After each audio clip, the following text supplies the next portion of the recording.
Hi all, welcome to Dorothy's Lockdown Diaries Day 11. It feels like a month already, doesn't it, I think? That's my feeling with it. It feels like we've been in lockdown forever, but hopefully good fortune for the spring. This morning I've just been cleaning the CRF 250 Rally. It was very dirty from usage before, and I did have to nip out on it today to screw fix, and I just cleaned it off. And people say, what do you clean your bikes with? I use something called G101, which is an industrial cleaner that you buy 25 litres for 4 litres for 25 quid, and dilute it down, put it in a spray gun, pump action spray gun, give it a quick squirt, 2 minutes later give it a jet wash, and they come up shiny and clean. So for me, having to clean bikes frequently, often and many, I find it's just the easiest, cheapest way of keeping bikes clean. It doesn't seem to do any harm. It's alkaline rather than acidic. So for people who say, what do you clean your bikes with? That's what I use, G101. I don't use ACF 50 on the bikes simply because I'd rather keep them clean every time I go out on them or they get used. Because by keeping a bike clean, you're permanently or always looking out for the things that might be going wrong with it. You might find a loose spoke or a loose fastener or a broken tie wrap or a rubbing wire or something like that. So by giving them a good clean and a good look over each and every time, I think it keeps you one step ahead of the problems that you might encounter. I don't know why adventure riders sort of see their bikes as being more heroic if they're covered in 5 years worth of dirt, because that 5 years worth of dirt is just hiding problems that might end your trip. So a clean bike is always a good place to start. I just wanted to extend a little bit on what we talked about yesterday. So yesterday I was talking about the tank bag and what goes in there. How really you could go across Europe for a week or the UK with a tank bag and a dry bag on the rear. I did just chuck out the contents of the dry bag. For anyone who's curious about what might go in a basic camping kit, I have three main items.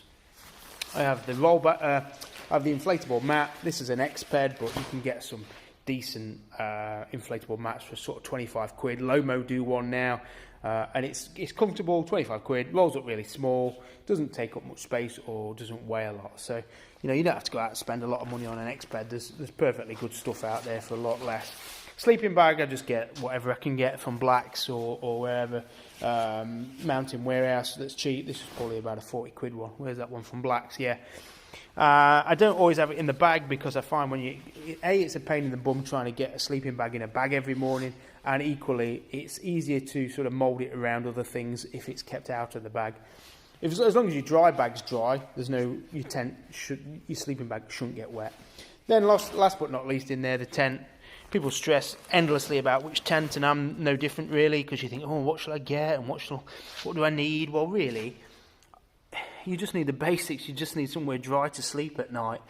I go for a 3-man generally because it gives me a bit more space. I pay attention to the overall height inside because that tells me how much space I'm going to get to sit up, to put my socks on or cook my dinner. So I pay attention to that. Also the weight, so that's 4.8. So that's quite heavy, but it's not bad. On the back of the bike, it's not a killer. It's not a killer weight. And it's not an overly big size either, so I think I paid 80 quid for that. It's got alloy poles, which I prefer because they don't tend to snap as easy as the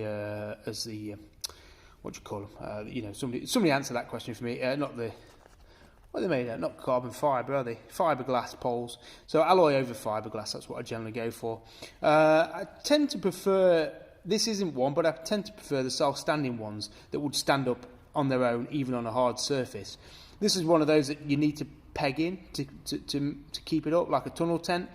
And I find they are harder to put up, and equally, if you're camping on hard ground somewhere, they're very difficult to get the pegs in, and therefore they're a bit of a pain. So to me, the self-standing ones are easy to use and generally more suitable to more different terrain. So that's what goes in my camping bag. That's what goes in my 40-litre Lomo dry bag. So you look in there, what we've got, 40 quid for the dry bag, 40 quid for the sleeping bag, 70 quid for the tent, so 110, 150, 170. So 170 quid, and you could probably get it a bit less than that if you looked around. You've got what I would call your bedroom suite. That's everything you need to survive on an evening to camp. Obviously, you might want to chuck a torch in there and a few other bits. People talk about expensive gear, and obviously if you go into extreme climates, whether it's hot or cold, then you might need more extreme equipment. You might need a better sleeping bag, obviously, or you might need a better tent. But for general motorbike use, I don't think you need high-end stuff. And it's about versatility. So with your sleeping bag, if you've got a 3-season tent or even a 2-season tent, and you're going somewhere that's going to be a bit cold at night, for example, Iceland or into, they're going to the Alps in Europe, and if you camp at altitude, it can get chilly. So instead of going out and buying a new sleeping bag, buy a sleeping bag liner, which is a fleece sort of sock that goes inside your sleeping bag. You get inside that, then in the sleeping bag, and you've double layered your warmth, and for 20 quid, you've got yourself a really cosy, warm night's sleep. People will spot there's no pillow in there. I generally find all those camping option pillows, whether they're inflatable or a typical small pillow, I just find A, they're useless, or B, take up too much space. So I will just fold up a jumper or something like that and put it under my head, rather than taking anything too specialised. But that's up to you. Other people might want to put a little Helinox chair in there if they want to sit out at night. I generally find if I'm going with hard panniers, I'll just sit on a pannier rather than taking a particular chair. So that would be my accommodation, and that would sit on the back. So really, if I was going around Europe, I could manage pretty much with dry bag on the back, tank bag. I've got this on here just to demonstrate what I like about the Himalayan. These front racks are standard fit that you see on these, like engine bars really.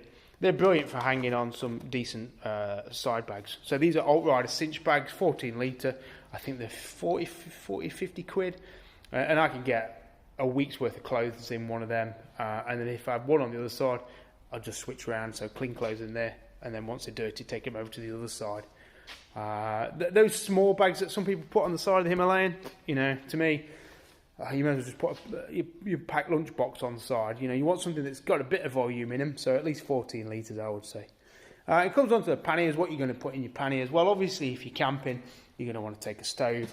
I've just got this Primus stove, which is an all-in-one sort of zipping kit. You can do everything. You can cook a 5-star dinner with that. It is quite bulky, to be honest. It takes up a lot of room in the pannier. So you can get smaller things, a little gas burner, because you're going to need them. You're going to need the gas bong. You're going to need that as well. And then maybe I'm going to take some pasta sauce, some basic ingredients, and I'm also going to leave enough space in that pannier to allow me to buy some food on the go. So I might stop at a grocery shop and buy an evening some dinner for that evening. I'd also take a water bladder. I think they're very good to have. That carries about 2 litres. I just chuck that in there, keep it full with water, so whether I need to drink while I'm on the road, or equally if I need water to boil on an evening if I'm wild camping, then I've got that in there. I mean, all this comes back down to, if you're not wild camping, if you're not camping and you're staying, or you're not camping at all and you're staying in a hotel, and you're eating dinner in a restaurant every night, you effectively don't need that pannier, and you don't need your dry bag. All you need really at the minute, if you're doing that, is your tank bag with your basics in there, your puncture repair kit and your maps and things, and then really just your clothes in that one. So really, if I was staying in hotels and not having to cook on a campsite in an evening, I think I could do most trips in the world, tank bag and 2 side bags. I don't think you'd need any of that. So you've really got to assess what you need. And what do you need? What you need is access to money, so you need a wallet. The internet has changed things, so carrying a phone with you makes life so much easier. And you might find that buying the local SIM card is better than roaming charges, obviously depending on what happens with Brexit. But a phone, a wallet, basic tools to fix basic problems, so a puncture. I think when it comes to carrying spares and things, say I've got a few spares for this Himalayan that I might take with me. So I've got some tubes, but if it was a tubeless bike, you wouldn't need them. The Enfield's got a few issues with breaking throttle cables and things, so I might take one of those. So whatever bike I got, I would research its basic core weak points and take those very specific parts that you might need for that. But also realising that you can't take a spare part for everything, and there will be some cases where you just need to call the breakdown recovery service. Or if you're on an extended trip, you just have to use your intuition and your perseverance to find a solution. Also your patience. Beg your pardon, I've got hiccups. If you're on a long trip and something breaks on the bike or is faulty, then it's a case of finding out how you do get those parts, whether you get them sent in or whether you can source them locally. That's when you have to rely on your own drive and imagination to fix the problem. There's no way you can take enough stuff to fix every problem. That's just not how it is, really. So, pan here I've got kitchen, and then this one, garage. What I might take with me is a bit of spare oil, because bikes use a bit of oil.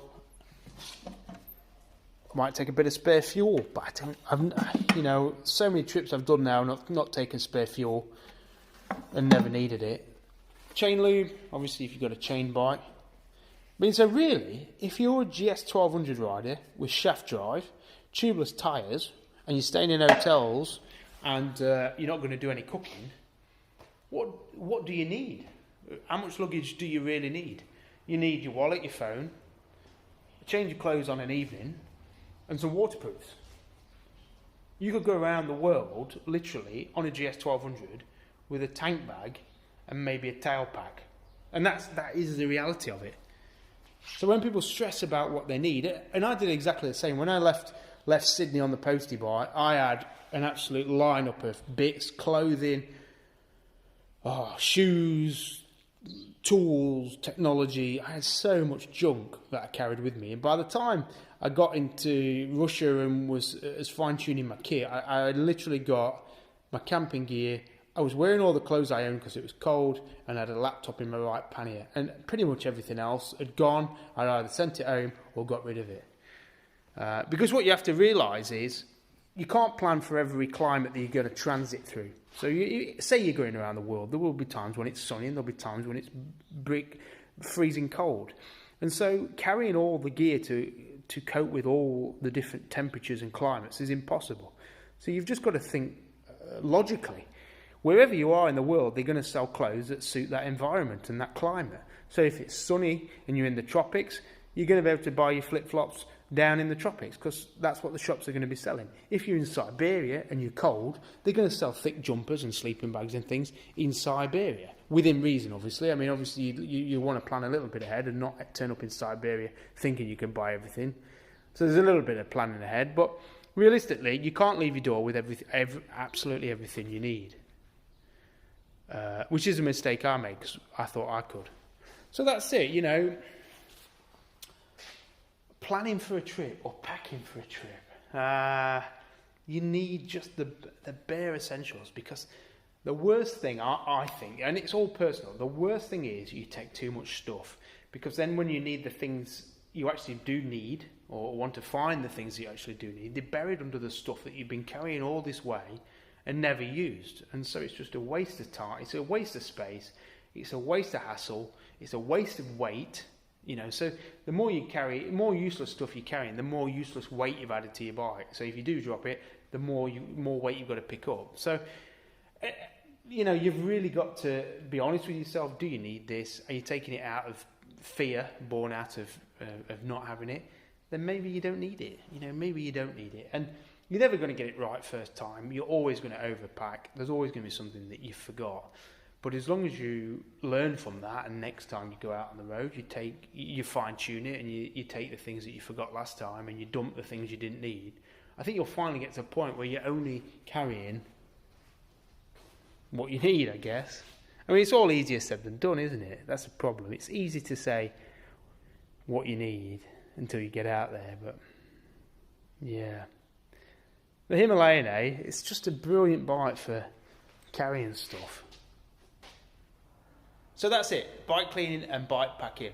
Two areas of motorcycle travel that it takes us a long time to perfect, but we all shall get there in the end. All right, take it easy. I'm not sure what we're going to talk about tomorrow. Tomorrow seems a long way away, but I'm sure it'll soon come. And I kind of want to talk about riding gear, because a lot of people seem to be equally, same as about what to take on a trip, they feel equally et up about what clothes to wear. And again, it comes back to just take what you need. But we'll go through that in a bit more detail tomorrow. All right, take it easy. Have a good one. Bye.